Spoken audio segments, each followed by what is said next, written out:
আমি তো ভাবিছোঁ যে এইবাৰ ৪৬ নং ওদালগুৰি সমষ্টিত যিজন UPPL দলৰ মনোনীত প্ৰাৰ্থী দীপেন বড়ো ডাঙৰীয়া তেখেতটো বিপুল ভোটত জয়ী হ'ব, এইটো আমি ৰাইজৰ সঁহাৰি দেখি আমি একদম 100% নিশ্চিত হৈছোঁ। আৰু এটা কথা স্পষ্টভাৱে আমি ক'ব পাৰোঁ যে বিগত যোৱাবাৰ যিটো BTC ইলেকশ্যন হৈ গ'ল, যিমান স্পীডত BPFক ভোট দিবলৈ গৈছিল তাতকৈ অধিক স্পীডত ভোট দিবলৈ এইবাৰ ট্ৰেক্টৰৰ ছবিত ভোট দিবলৈ মানুহ যাব। আৰু ইয়াতকৈ ডাঠিকৈ ক'ব পাৰোঁ যে BPFক ভোট দিবলৈ যিমান মানুহে ভিৰ কৰিছিল তাতকৈ অধিক গুণত ট্ৰেক্টৰৰ ছবিত এইবাৰ ভোট দিবলৈ মানুহ অধিক উৎসাহিত আগবাঢ়ি আছে। আৰু অহা 9 তাৰিখ আমি এইটো খুব ভালকৈ দেখিবলৈ পাম।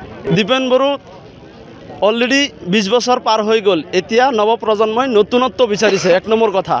আৰু 2 নম্বৰ কথাটো হ'ল আমাৰ দীপেন বড়ো যুৱ নেতা সংগঠনৰ পৰা আহিছে, সি মানুহৰ দুখ বেদনাটো বুজি পায়, সেইকাৰণে ৰাইজে এইবাৰ নতুনক বিচাৰিছে আৰু পুৰণক নিশ্চয় বিদায় দিব।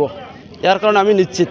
BJP চৰকাৰ তথা ডক্টৰ হিমন্ত বিশ্ব শৰ্মা ডাঙৰীয়াই যি হাৰত মিয়া মুছলমানক তথা আমাৰ সংখ্যালঘু মানুহক যি ধৰণৰ লাঞ্ছিত বঞ্চিত আৰু মানে কষ্ট দিম বুলি কৈ আছে, যোৱাকালি নিউজত চাইছোঁ কামিহাৰ ভাঙি বুলি কৈছে।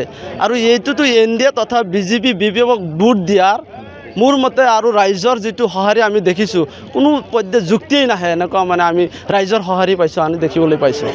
সেইকাৰণে আৰু NDA তথা BPF BJPক এইবাৰ BTCবাসী তথা অসমবাসী ৰাইজে আঁকোৱালি নলয়।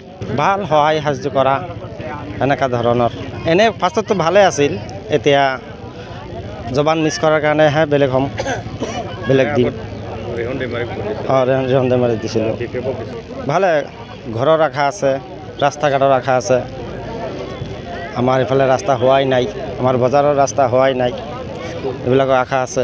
2টা ৰাস্তা বনোৱাৰ আশা আছে ইফালে, সেইটো আশাতে মানে এইটো চইচ কৰিছোঁ।